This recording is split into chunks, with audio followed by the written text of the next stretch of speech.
Olá pessoal, o Instituto Rosas, nos temas específicos de hoje, traz um balanço da COP30 em Belém, fechando assim os nossos 4 episódios especiais do mês de novembro, dedicada à questão da justiça climática e da COP30 no Brasil e na Amazônia.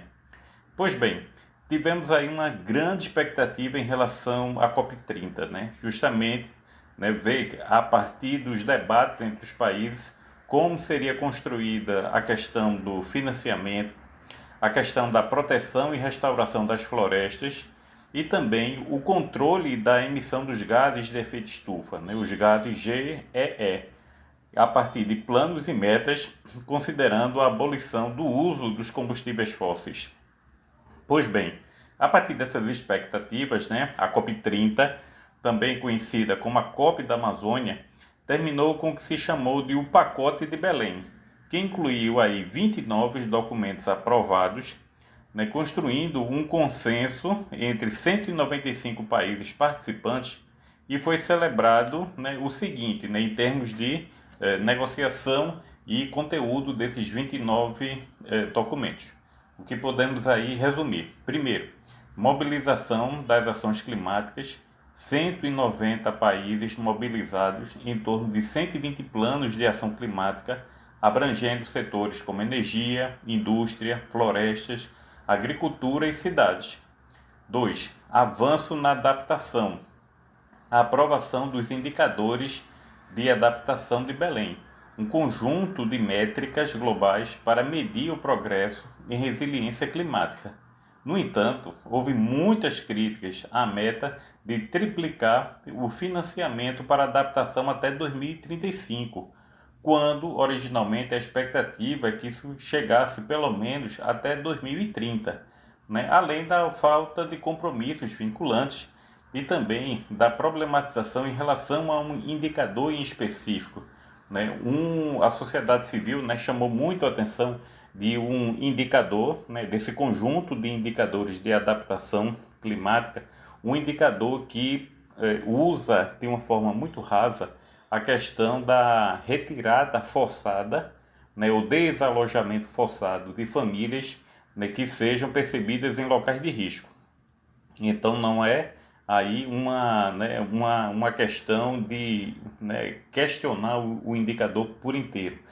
A questão do reassentamento de famílias, retirada de famílias de locais de risco, é uma alternativa que vem sendo discutida muito fortemente pela sociedade civil. O que a própria sociedade civil questionou em relação a esse indicador é justamente ele fazer uma análise muito rasa de riscos, simplesmente identificar um risco. A partir de um risco, a família necessariamente seria retirada sem discussão de alternativas sérias e adequadas, considerando o projeto de vida dessa família, considerando todo o seu trabalho para construir aquela moradia, e também considerando a questão de manutenção no território e manutenção dos seus vínculos sociais, econômicos e afetivos. Então, o indicador, ele por si só, ele não é um indicador ruim, ele é um indicador raso. Então, foi isso que a sociedade civil chamou muita atenção dentre esses resultados que compôs esses 29 documentos. Terceiro, a questão do financiamento, o compromisso de aumentar o financiamento para países em desenvolvimento em pelo menos 1,3 trilhão de dólares e a convocação de uma reunião ministerial, melhor dizendo, uma reunião ministerial de alto nível sobre a nova meta coletiva quantificada.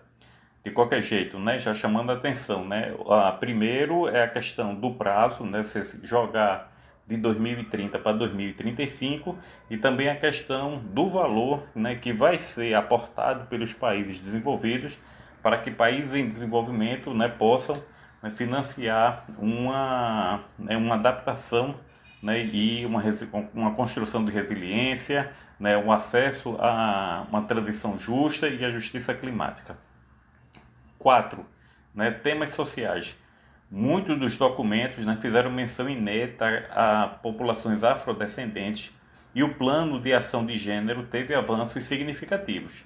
né, o tema do racismo ambiental ganhou centralidade histórica no debate, né? Isso aí foi um ganho realmente significativo. E 5, né, proteção de terras e florestas, renovação de recursos e antecipação de 1,7 bilhão de dólares para o financiamento de ações de proteção de terras e de posse de terra.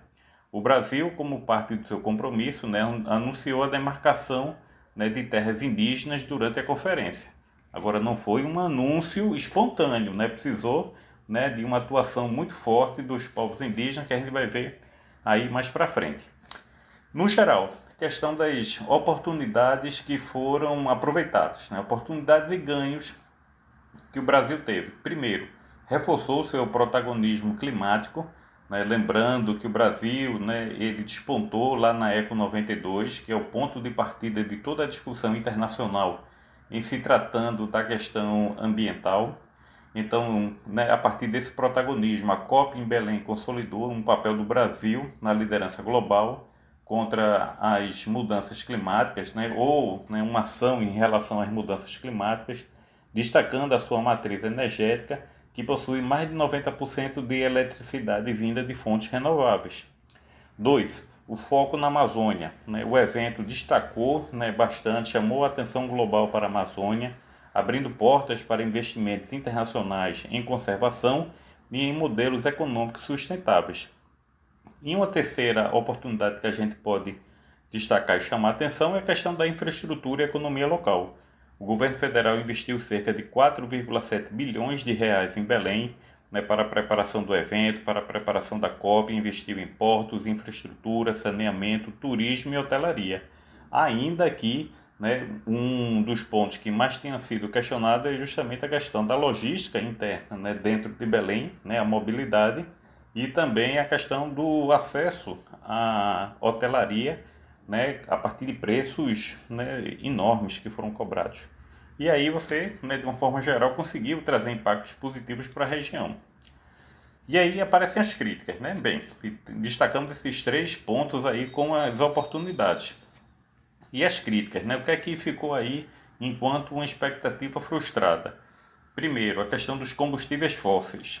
A maior frustração para os ambientalistas e para os ambientalistas de uma forma geral e pessoas ativistas foi realmente a ausência de um mapa de saída dos combustíveis fósseis, chamando a atenção que a questão do, né, o mapa, né, que foi uma proposta da diplomacia brasileira, né, é o tipo da coisa, é uma ideia muito interessante começar a se construir, né, a partir de como, por onde, abrindo mão de quê, reforçando o quê e quem pagando o quê.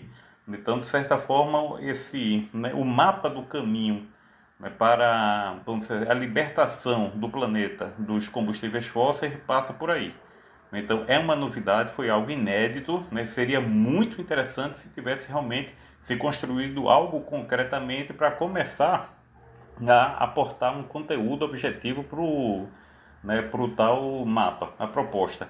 Mas é algo que a diplomacia brasileira colocou na mesa e que não foi de pronto totalmente descartada, né? É claro que demandaria uma série de compromissos que muitos países não, né, não teriam interesse em firmar ali diretamente, até mesmo porque os Estados Unidos, que é um grande emissor de gases de efeito estufa, não participaram, né? A China, né, que, né, ela é muito enaltecida pela sua rápida ascensão na questão da energia elétrica a partir de fontes renováveis, mas ela ainda tem 60% da sua matriz energética baseada na queima do carvão. Então ainda é também uma grande produtora de gases de efeito estufa. Além disso, né, da questão do mapa do caminho, a eliminação de subsídios ineficientes para o setor, né, de combustíveis fósseis, né, também não apareceu muito fortemente no texto final do acordo. Esse é um ponto sensível, já que o Brasil, né, embora seja líder em energia produzida a partir de fontes renováveis, também tem investido na exploração do petróleo. Então é uma contradição muito forte, né, do Brasil, que ficou latente, né, na questão desse tempo durante a COP30. Segundo ponto de críticas e expectativas frustradas, a ambição climática. O resultado final foi considerado por muitos abaixo do necessário para garantir a ambição urgente crise climática exige. Terceiro, participação social e militarização. Os movimentos sociais criticaram muito a militarização do evento, né, e problemas com critérios de credenciamento, alegando exclusão de grupos socialmente vulnerabilizados. Além da questão da própria COP, né, em se tratando do evento, né, o que é que a gente tem aí, e aí aproveitando o gancho, né, da sociedade civil. Vamos falar um pouquinho sobre a Cúpula dos Povos com foco no eixo 5. O eixo 5 da Cúpula dos Povos, né, foi um grande espaço de movimentação e debate sobre cidades justas e periferias vivas. Então a COP é muito marcada pela sua zona azul, que é a zona da diplomacia, né, o espaço da diplomacia, exclusivo da diplomacia, em que esses grandes debates de oportunidades, né, críticas e frustrações que a gente falou há pouco, né, vieram, né, basicamente de lá. Mas além da zona azul, havia a zona verde, a zona amarela, né, e os espaços da sociedade civil, várias casas, né, Casa dos Povos, Casa da Bong e a própria Cúpula dos Povos organizando um grande movimento da sociedade civil em paralelo a todo esse debate, né, mostrando aí as experiências da sociedade civil, né, e propostas para a questão do enfrentamento das mudanças climáticas. No caso específico do eixo 5, né, cidades justas e periferias vivas, a Cúpula dos Povos ela focou em trazer as demandas e propostas das comunidades urbanas e periféricas para o centro do debate sobre justiça climática. Esse eixo defendeu que as cidades, especialmente as áreas periféricas e as não centralidades do Brasil, são territórios de resistência, de onde devem partir soluções populares para a crise climática e social, em oposição às falsas soluções baseadas apenas no mercado. Isso aí, em outras palavras, nesse eixo 5, nessa perspectiva, ela veio justamente desmontar aquele discurso invernizado do greenwashing. Né? Muitas empresas, né, usam dessas atitudes falsas para, né, criar falsas soluções ambientais, quando na verdade continua, né, explorando o meio ambiente de forma, né, com toda a força possível.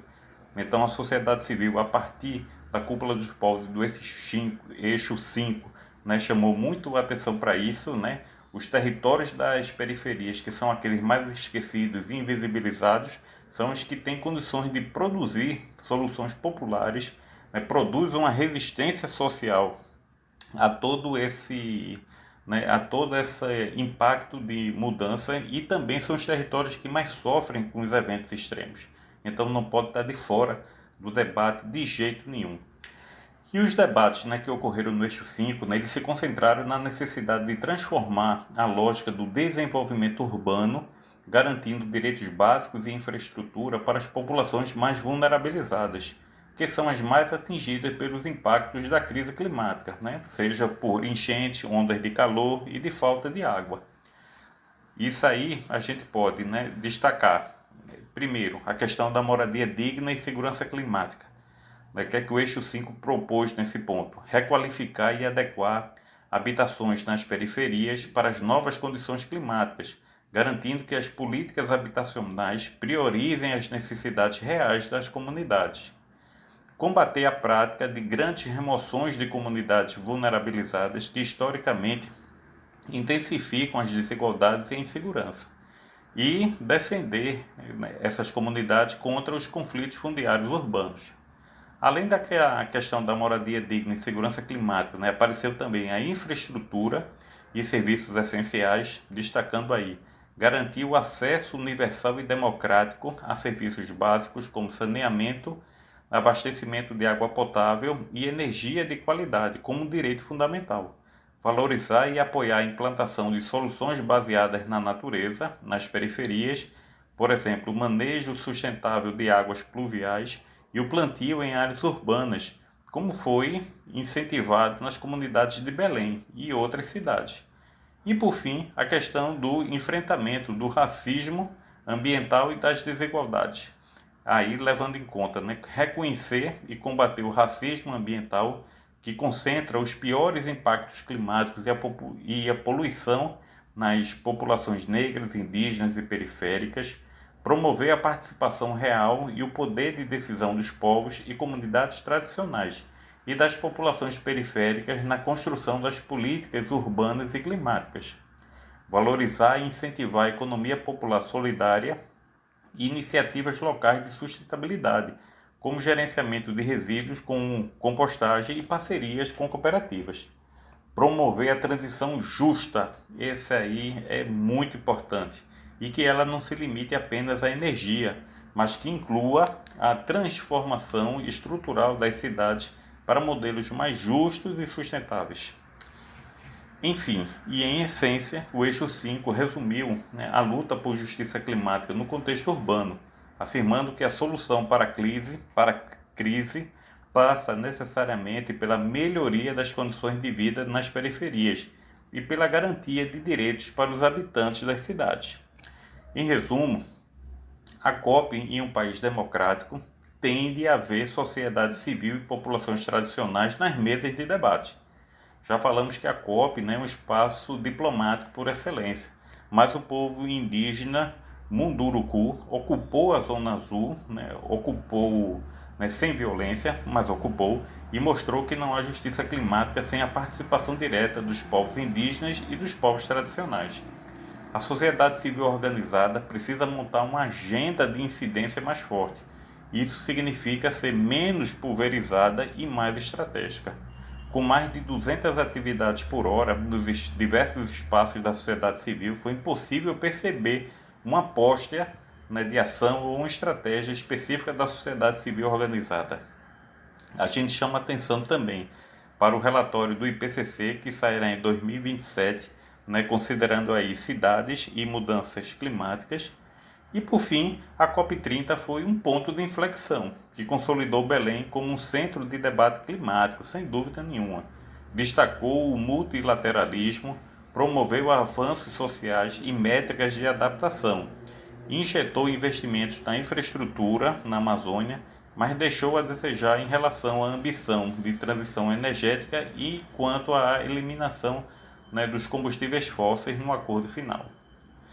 Pois bem, minhas caras e meus caros, isso aí é um resumo do que foi a COP30 em Belém. E aí seguimos, o eixo 5 da Cúpula dos Povos aí nos deixou um legado bem interessante do que podemos construir enquanto estratégia da sociedade civil e também do que podemos exigir das autoridades em se tratando do enfrentamento às mudanças climáticas. Beijos e abraços, temos muito trabalho aí pela frente.